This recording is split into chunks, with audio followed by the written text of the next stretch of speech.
Assalamu alaikum dear students and friends. This is Qudratullah with you people with the new topic of chapter homeostasis from class second year. So today we will focus on the structure of nephron, right? In previous lecture we have talked about the primary excretory organ, primary excretory system including kidney, which was playing a vital role in the urine formation, right?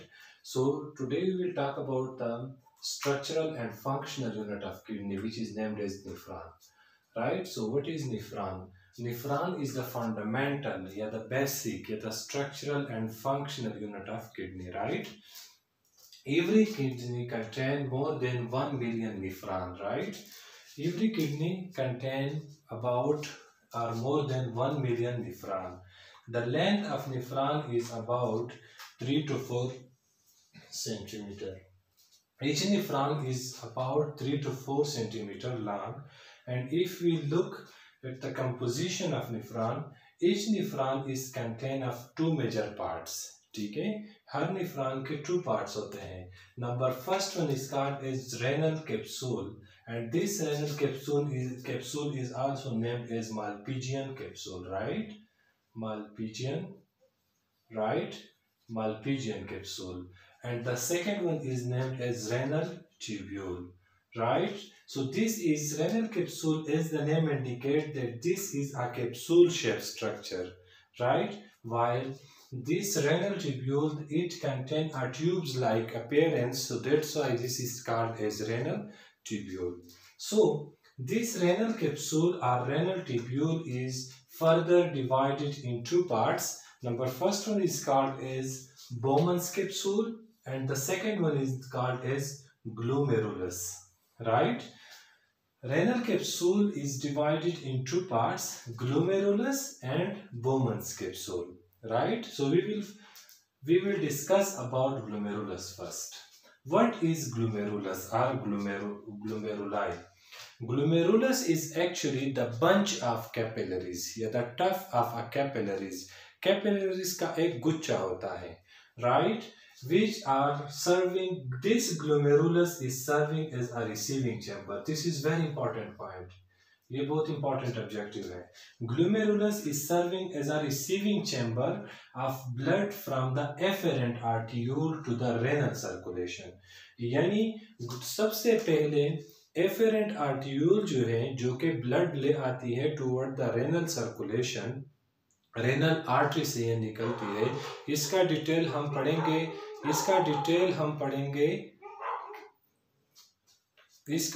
हम पढ़ेंगे उसमें blood supply to the nephron में, ठीक है? तो this glomerulus is serving as a receiving chamber from the afferent for the efferent arteriole to the renal circulation. यानी renal circulation में जो ब्लड आती है एफेरेंट आर्टियूल से, वो सबसे पहले ग्लोमेरुलस में आएगी. सही है? Why? Because this glomerulus is serving as a bunch of capillaries. ये कैपिलरीज का एक गुच्छा है, टफ है, ठीक है? एग्रीगेशन ऑफ कैपिलरीज है. सही है? और बोमन्स कैप्सूल को अगर हम देख लें, so this Bowman's capsule is a cup-shaped structure. Look here. This is a cup-shaped structure, right? And is composed of two type of layers. Bowman's capsule के हमारे पास two layers होते हैं. The outer parietal layer and the inner or visceral layer, right? Bowman's capsule के two type of layers होते हैं. The outer layer, which is called as parietal layer, and the inner layer or visceral layer. So the outer layer is actually composed of simple squamous epithelium, right? इसका मतलब क्या है कि इसकी जो outer surface है, इस पे epithelial cells होते हैं, ठीक है? और इसका जो inner surface है, it contain a specialized cells. इसमें specific type of cells होते हैं, and these cells are very much important, and these cells are named as podocytes, right? So these specialized cells are named as podocytes, and the function of this specialized cell is to assist the filtration process, right? इसका काम क्या है कि ये filtration process को enhance करते हैं, तेज करते हैं. किस तरह तेज करते हैं? इसका मतलब ये है कि जो podocytes हैं, ये ग्लोमेरुलस के कैपिलरीज के ऊपर वेस्ट हो जाते हैं, मतलब इर्द गिर्द इसको लपेट देते हैं। सो कैपिलरीज जो है ये एंडोथेलियल सेल्स के gap, endothelial cells and the gap between the podocytes are large, so make them easy for any substance to dissolve in the plasma, right. तो इसका काम ये है कि ये पोडोसाइट्स क्या करते हैं, ये जो ग्लोमेरुलस के कैपिलरीज है इसके इर्द गिर्द आ जाते हैं, ठीक है। और फिर उसकी वजह से कोशिश यही होगी कि ये maximum amount of absorption components को एब्जॉर्ब कर ले। लेकिन इसके ऊपर यहाँ पर लेट सपोज इसके नीचे क्या होती है, बेसमेंट मेम्ब्रेन भी होती है। वो बेसमेंट मेम्ब्रेन क्या करते हैं, जो लार्जर मॉलिक्यूल्स होते हैं सच लाइक प्रोटीन हो गए या अदर विटामिन मिनरल्स वगैरह हो गए, तो उसकी डिपोजिशन मतलब उसको फिल्टर नहीं कर सकते, तो उसको क्या करते हैं, उसको दोबारा प्रोपेल कर देते हैं। यहाँ तक क्लियर हो गया। हमारे पास इसमें पोडोसाइट्स होते हैं, ये बोमन्स कैप्सूल में टू टाइप ऑफ लेयर्स हो गए, outer parietal layer and the inner visceral layer. Visceral layer contains specific type of cells which are named as podocytes. As the name indicate, these are the cells containing a minute pores. ठीक है, जिसमें opening होती है, और इस opening के through यहाँ पर क्या होगी, डिपोजिशन होगी किस चीज की, कंपोनेंट्स की, मींस ये फिल्ट्रेशन करते हैं, ठीक है। सो these are yeah, we can say that the renal capsule are the first component for the filtration, ठीक है। क्यों, because of this podocytes के थ्रू ये मैक्सिमम अमाउंट ऑफ सब्सटेंसेस को क्या करेंगे, फिल्ट्रेट करेंगे, फिल्टर करेंगे, ठीक है। लेकिन जो बेसमेंट मेम्ब्रेन है, बेसमेंट मेम्ब्रेन के थ्रू जो लार्ज मॉलिक्यूल्स है सच लाइक प्रोटीन हो गए या मिनरल्स हो गए या विटामिन हो गए, तो उसकी डिपोजिशन नहीं होती, उसको फिल्टर नहीं कर सकते। यहां तक क्लियर हो गया। बोमन्स कैप्सूल और ग्लोमेरुलस की समझ आ गई। इसके बाद जो हमारा सेकेंड स्टेप है that is renal tubule. Renal tubule is actually that component of the nephron which contain a ducts, tubes. So that's why this is named as renal tubule. Renal tubule is divided in three major parts. The first one is named as proximal convoluted tubule. ठीक है, proximal convoluted tubule. The second one is named as lobe of Henle, and the third one is named as distal convoluted tubule. Proximal convoluted tubule is the first part of renal tubule which is arised from the renal capsule or Malpighian capsule. ये जो हिस्सा है, ये वाला जिसको मैंने blue marker के साथ रिप्रेजेंट किया है, this is proximal convoluted tubule. Right? Proximal convoluted tubule is the first part of renal tubule which is arised from the Bowman's capsule and is about 14 millimeter long. Right? इसका जो length होगा ये 14 millimeter है, और this is actually the largest part of a nephron and it contain a microvilli, a brush-shaped structure, minute structure at the surface, which are called as microvilli. For which purpose? For the maximum absorption. कि इसमें maximum type, sorry, reabsorption, कि उसमें maximum amount जो है, maximum यहाँ पे जितने भी filtration हुई थी कि उसकी reabsorption कर ले। क्लियर हो गया? सो मैक्सिमम रीएब्जॉर्प्शन के लिए क्या होते हैं, प्रॉक्सिमल कन्वोल्यूटेड ट्यूब्यूल में मैक्सिमम रीएब्जॉर्प्शन होती है। इसी तरह जो सेकंड पार्ट है,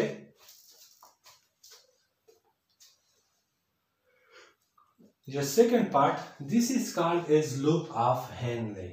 Loop of Henle is actually a U-shaped structure and this is very important for the very important component of a nephron. Why? Because this is used to maintain water and salt level in a body. This is actually the loop of Henle, the U shape. Yeah. This is called as descending loop of Henle, right? Descending loop of Henle, and the upper one This is called as ascending loop of Henle. This descending loop of Henle, this actually open into a medulla of a kidney, right? ये kidney के medulla में open होती है. और this ascending loop of Henle, it leads to the cortex. तो जैसे ही ये descending loop of Henley ऊपर आएगी, यहां पर फिर दोबारा हाईली कॉइल्ड स्ट्रक्चर अपीयर होगा, and this highly coiled structure is called as distal convoluted tubule. और ये जो इस लूप ऑफ हेनले है, इसका साइज है ऑलमोस्ट 20 मिलीमीटर. यहां तक क्लियर हो गया. तो जो डिस्टल कन्वोल्यूटेड ट्यूब्यूल है हमारे पास, उसका ओवरऑल लेंथ है 4.6 से लेके 5.2 millimetre, and this is the expanded region of a nephron, and this is highly coiled, और this is directly connected with the collecting duct. इसका काम क्या है कि ये कलेक्टिंग डक्ट के साथ कनेक्टेड है. And here is very important objective that connecting duct share 7 nephron. It means 7 nephron share a common collecting duct. 7 nephron साथ में मिलकर, ठीक है, ये एक ही कलेक्टिंग डक्ट को यूज कर सकते हैं, एक ही कलेक्टिंग डक्ट को यूज करेंगे. ठीक है. So this is, let's suppose, the structure of a nephron. We have a cup shaped structure. This cup shaped structure is named as Bowman's capsule, right? इसको हम नाम देते हैं Bowman's capsule का. इसी तरह इसके अंदर जो zigzag yellow reddish line है, these are named as capillaries, blood capillaries, and this blood capillaries then move toward the primary proximal convoluted tubule, then to the loop of Henle, and then to the distal convoluted tubule. So let's talk about the flow of blood in the nephron, right? So this is all about the blood flow in a nephron, right? कि nephron में हमारे पास blood flow किस तरह होती है. इससे here is the diagram of a nephron. nephron में हमारे पास Bowman's capsule होती है, glomerulus, proximal convoluted tubule, descending loop of Henle, ascending loop of Henle, distal convoluted tubule, and collecting duct, right? तो इसमें blood flow हमारे पास start होती है renal artery से. रेनल आर्टरी से हमारे पास नेफ्रॉन में ब्लड फ्लो स्टार्ट होती है. सबसे पहले ब्लड आती है रेनल आर्टरी में, और इससे पहले लेक्चर में भी मैंने आप लोगों को ये बताया था कि हमारे पास ब्लड किडनी में about 25% of each cardiac output blood आती है. वो किस चीज के थ्रू आती है? रेनल आर्टरी के थ्रू. तो रेनल आर्टरी डिवाइड होती है सिगमेंटल आर्टरी में, राइट? सिगमेंटल आर्टरी में. सिगमेंटल आर्टरी डिवाइड होती है इंटरलोबर आर्टरी में, और ये इंटरलोबर आर्टरी मजीद डिवाइड होती है इंटरलेब्यूलर आर्टरी में. इंटरलेब्यूलर आर्टरी आर्ट्रियूल में डिवाइड होती है, आर्टरी का छोटा सा हिस्सा, ठीक है. And that arteriole is named as efferent arteriole, right? और ये एफेरेंट आर्ट्रियूल फिर लीड्स टू द कैपिलरीज, वो कैपिलरीज तक पहुंचती है. और मैंने आप लोगों को ये बताया था कि glomerulus is actually the bunch, the tough of capillaries. तो ये कैपिलरीज कहां पर? ग्लोमेरुलस में ओपन होते हैं, यहाँ पर, right? This is glomerulus. Glomerulus से फिर जैसे ही ये ग्लोमेरुलस में फ्लो करते हैं, उसके बाद ये ब्लड निकलती है in a form of the efferent arteriole. Efferent A के साथ जो स्टार्ट होता है, वो उसकी वजह से ब्लड आती है toward the glomerulus. This is very important objective, ठीक है. रेनल आर्टरी से जो ब्लड कैरी करती है toward the glomerulus, that is afferent arteriole, not efferent arteriole, right? जो ए के साथ स्टार्ट है एफेरेंट, वो कैरी करता है, ना कि एफेरेंट, राइट? तो एफेरेंट क्या करता है? एफेरेंट जब भी ग्लोमेरुलस ब्लड को यूज करता है, तो उसके बाद ये एफेरेंट आर्ट्रियूल में आती है. एफेरेंट आर्ट्रियूल डिवाइड होती है टू टाइप ऑफ मजीद आर्ट्रियूल में, कैपिलरीज में. The first one is named as peritubular capillaries, and the second one is named as vasa recta. These peritubular capillaries is ये सप्लाई करते हैं ब्लड को toward the proximal convoluted tubule. ये यहाँ पर जो हमारे पास ब्लड वेसल है, that is named as peritubular capillaries. And ये जो वाजा रेक्टा है ये सप्लाई करते हैं toward the ascending and descending loop of Henle. ये राइट, यहां से जो ब्लड वेसल स्टार्ट है ये वाला, this is named as peritubular vasa recta. Clear हो गया? अभी ये वेजा रेक्टा जो है, ये पेरिट्यूबुलर कैपिलरीज जो है, इसके बाद ये डिवाइड होते हैं वेन्स में, और वेन्स हमारे पास वो ब्लड वेसल्स होते हैं which carry deoxygenated blood towards the heart, right. तो ये पेरिट्यूबुलर कैपिलरीज और वेजा रेक्टा ये रिजल्ट होते हैं इंटरलेब्यूलर वेन में। ये एक वेन बनाते हैं, कॉमन वेन बनाते हैं, and that vein is named as interlobular vein. और ये इंटरलेब्यूलर वेन फिर एक्टिव होता है, फिर ओपन होता है into a segmental when, right. ये सेगमेंटल वेन बनाता है, और ये सेगमेंटल वेन फिर हमारे पास रेनल वेन बनाता है which is a major vein, और वो फिर डायरेक्टली जाके कहाँ पर, हार्ट तक, उसके राइट एट्रियम जो है ना, उसको ब्लड सप्लाई करते हैं। बाय सेल्फ उधर नहीं पहुंचता मतलब, लेकिन कंपोजिशन करता है ब्लड की सप्लाई में, right. So we discuss all about the nephron, the structure of nephron, right, के what is the main structure of nephron, और इसके साथ साथ इसके कंपोनेंट्स, निफ्रॉन के कितने कंपोनेंट्स हैं, और इसके साथ साथ blood flow in a nephron. So let's give them a review. Nephron contain two major parts: renal capsule, which is also named as Malpighian capsule, and renal tubule. Malpighian capsule or renal capsule contain glomerulus and Bowman's capsule. Glomerulus is a bunch of capillaries, while Bowman's capsule is a cup-shaped structure containing two types of cell. The first one is the outer surface cell, or the second one is the visceral cell, which contain a specialized cell are named as podocytes, right. And these podocytes actually enhance the filtration power, right. Filtration को increase करता है। The renal tubule is divided in three parts: the proximal convoluted tubule, loop of Henle, and distal convoluted tubule. Proximal convoluted tubule is the highly coiled structure and the largest part of a nephron, right, while this one and is responsible for the reabsorption. Loop of Henle, descending and ascending loop of Henle. Descending loop of Henle opens into a medulla, while ascending loop of Henle opens into cortex, right. And this is the most important part of a nephron. Why? Because this is serving as a balancing mechanism of a salt and water level, and then it opens into a collecting duct, into a highly coiled structure that is named as distal convoluted tubule, and distal convoluted tubule is about 4.6 to 5.2 millimeter, and then opens into a collecting duct. 7 nephrons share a common collecting duct, right. The second one is the blood flow in a nephron. So blood flow in a nephron starts from the renal artery, followed by segmental artery, then into an interlobar artery, which results into an interlobular artery, and then into the efferent arteriole. Efferent arteriole open into capillaries. Capillaries open into glomerulus. Glomerulus results into the efferent arteriole.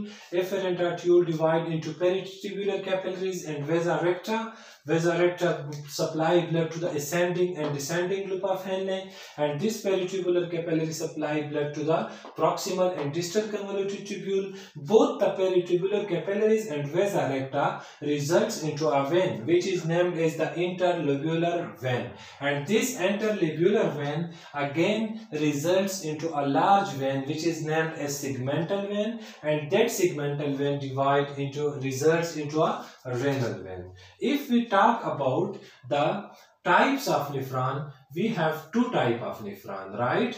The first one is named as corticular nephron, right, corticular nephron, and the second one is named as juxtamedullary nephron, right, juxtamedullary nephron. Okay, so corticular nephron, as the name indicates, that these are the surface. These nephrons are present on the surface of a nephron, right, of a kidney. As the name indicates, cortex. Cortex is actually the outermost surface of a kidney. So in normal condition, these are working about 70 to 80%. Right, और ये deep नहीं होते। ये इसका जो loop of Henley होगी वो small होगी, having small loop of Henley. Okay, loop of Henley क्या होगी, वो स्मॉल होगी, राइट। और नॉर्मल कंडीशन में कॉर्टिकुलर नेफ्रॉन एक्टिव होते हैं, राइट। नॉर्मल कंडीशन में कॉर्टिकुलर नेफ्रॉन एक्टिव होते हैं, क्यों? क्योंकि हमारे बॉडी में वाटर की रिटेंशन की जरूरत नहीं होती। मतलब यह है कि हमारे बॉडी में जब वाटर की शदीद जरूरत ना हो तो कॉर्टिकुलर नेफ्रॉन एक्टिव होते हैं। क्यों? इसका काम यह है कि ये फिर क्या करेंगे, बॉडी को स्मूथली रन कर सकते हैं। लेकिन जब भी वाटर की कमी बॉडी में होती है तो जोक्स्ट्रा मेडुलरी नेफ्रॉन एक्टिव होते हैं। क्यों? क्योंकि उसकी जो लूप ऑफ हेनले होगी वो एलांगेटेड है, वो मेडुला तक पहुंच सकती है और उसकी वजह से उसका काम होगा कि वो ज्यादा से ज्यादा वाटर को रिटेन कर ले। तो in case of the cortical nephron जो यूरिनेशन होगी, राइट, जो यूरिनेशन होगी वो डाइल्यूट होगी, राइट। डाइल्यूट का मतलब ये है कि उसमें वाटर की लेवल जो होगी, वाटर की कंसंट्रेशन जो होगी वो ज्यादा होगी। क्यों?